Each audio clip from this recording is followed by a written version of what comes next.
Communist China, since its very inception, has been expansionist. It's constantly invading and capturing massive land and resources of all its neighbors.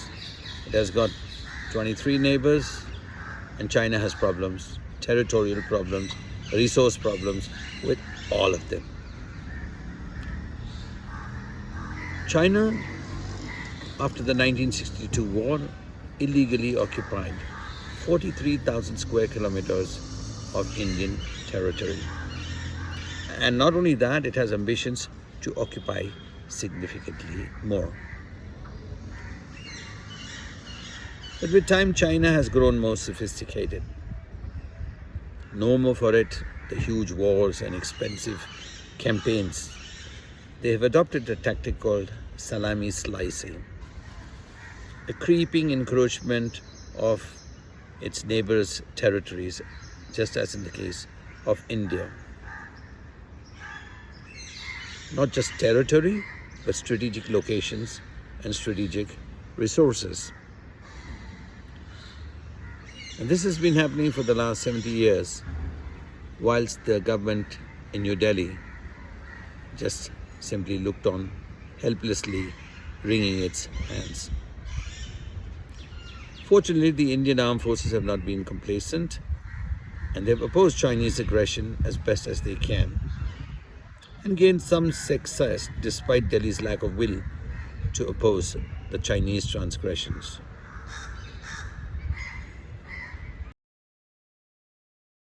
Against this backdrop, in 2008, when the late Air Marshal P.K. Barbora became the Commander-in-Chief of the Western Air Command, he noted that India desperately needed an advanced airstrip near the Chinese border in Ladakh. This was a major weakness in Indian defense and deployment capabilities. There was, however, a disused airbase very near the potential conflict zone at Daulat Beg Oldi, which they call DBO for short. So just 8 kilometers away from the Chinese border. The terrain is extremely hostile, and an earthquake had destroyed the earlier airstrip built much earlier. And since 1966, the airstrip has never been used. Like colleagues before him, Air Marshal Barbora, he sent a note to Delhi. He sought urgent permission to reactivate the airstrip, but the Air Force never received any support or an answer from New Delhi. 3 previous air chiefs had rejected the idea of activating the airstrip because of many serious challenges that would need to be overcome. Bureaucrats and politicians could not decide nor endorse a course of action regarding the airstrip at Daulat Beg Oldi.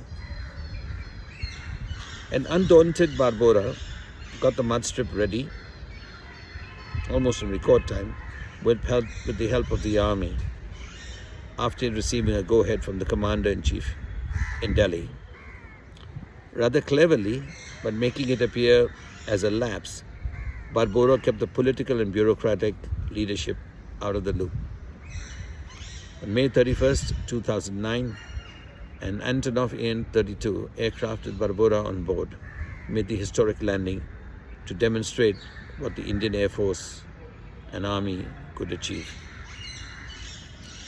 This paved the way for augmenting Indian defense capabilities and set the basis for establishing 3 more high-altitude airstrips in the area. On 20th August 2013, a C-30J Super Hercules transport aircraft, landed at Daulat Beg Oldi, demonstrating India's capabilities to rapidly deliver heavy equipment and troops to the highest conflict zone in the world. As luck would have it, subsequent forays by the Chinese forces into India to grab strategic land and positions were more than effectively repelled, thanks to using the DBO air base to mobilize and support Indian troops, giving China a bloody nose and containing its hegemonic ambitions. While India had not developed its infrastructure towards the border, China had already done a lot of that work, and they had already gradually and slowly moved their bases. They were shocked at the rapid speed at which the Indian Army and Indian Air Force was able to deploy troops to this point. And in this, the Daulat Beg Oldie airstrip was a very, very important, I would say, a more force multiplier for the Indian armed forces.